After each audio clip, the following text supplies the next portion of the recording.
The mainstream media is attempting to reconstitute its COVID narrative after multiple government agencies confirmed that a Chinese laboratory in Wuhan was the likely origin of the virus. Last week, the Wall Street Journal dropped a report based on classified evidence from the Department of Energy revealing that the agency believed that the lab origin hypothesis was the most likely explanation for COVID-19. Even as progressive media outlets like NPR and alleged comedians like Stephen Colbert voiced opposition to the government confirmation of a theory of origin that they had already attacked, FBI Director Christopher Wray reinforced the finding, stating that his own agency also identified the Wuhan lab as the likely source of the COVID-19 pandemic. It's clear that, for whatever reason, the regime has decided that now is the time to acknowledge the truth about the pandemic's origin. A tsunami of leftist sophistry formed as the progressive commentariat attempted to process its latest software update. These media outlets and talking heads had spent years calling the lab origin theory a racist, right-wing conspiracy theory. Senator Tom Cotton was relentlessly attacked by news organizations from the New York Times to the Washington Post as a dangerous and radical purveyor of misinformation for simply suggesting the possibility. Many experts, not to mention countless members of the general public, had been discredited, discarded, and deplatformed for doubting the wet market narrative. How could the regime's rabid attack dogs pivot away from a storyline that had been so aggressively enforced? If you thought that this monumental collapse of credibility, this sudden implosion of the certainty of science, would give the media a moment's hesitation, you were sadly mistaken.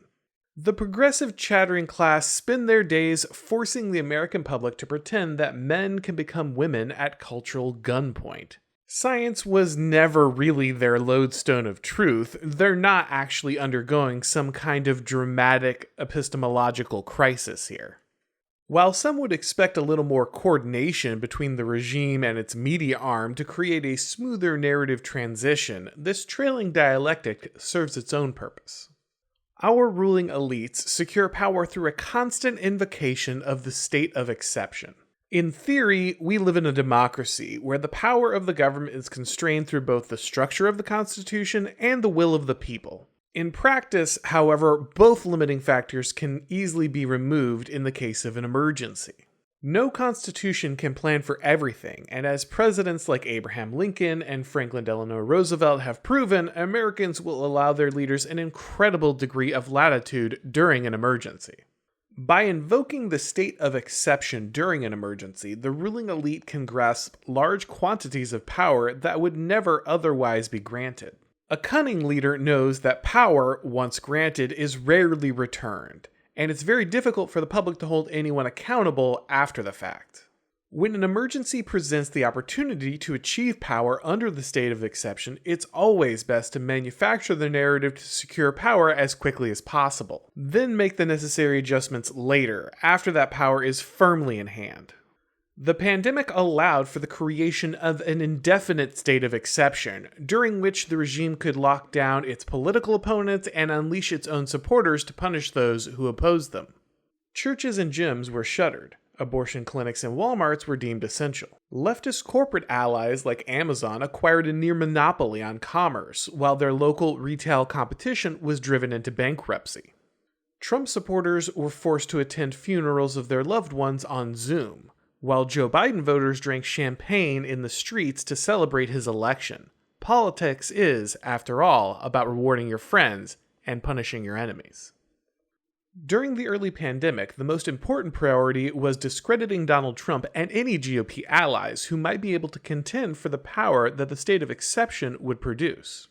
This is not a defense of Trump's actions during the crisis. He was largely played like a fiddle and conceded power to hostile functionaries like Anthony Fauci. But the left immediately understood the pandemic as an opportunity to unseat an opposing president with a wildly successful economy that was likely heading towards re-election. Anything Trump said about the pandemic, from its origins to the effectiveness of possible treatments, had to be immediately attacked and discredited.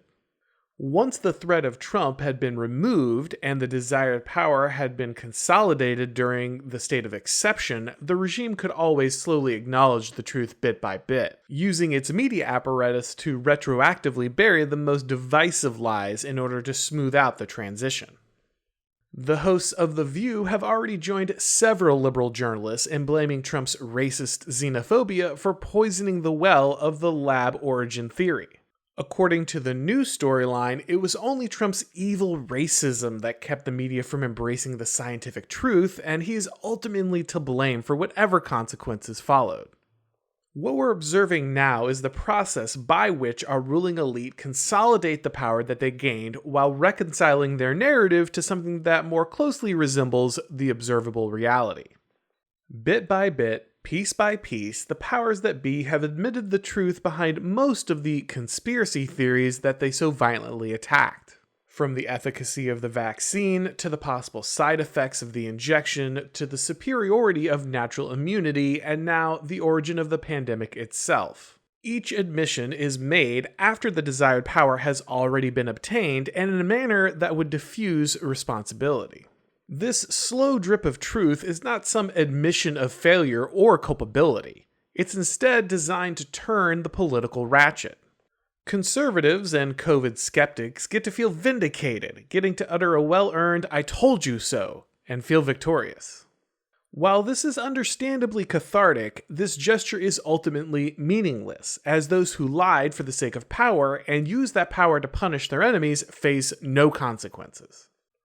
Vast amounts of wealth and power were transferred under false pretenses during the pandemic-induced state of exception, but no one is held accountable. No one admits failure. Instead, the regime gets to consolidate its gains by letting conservatives feel like they secured some form of win.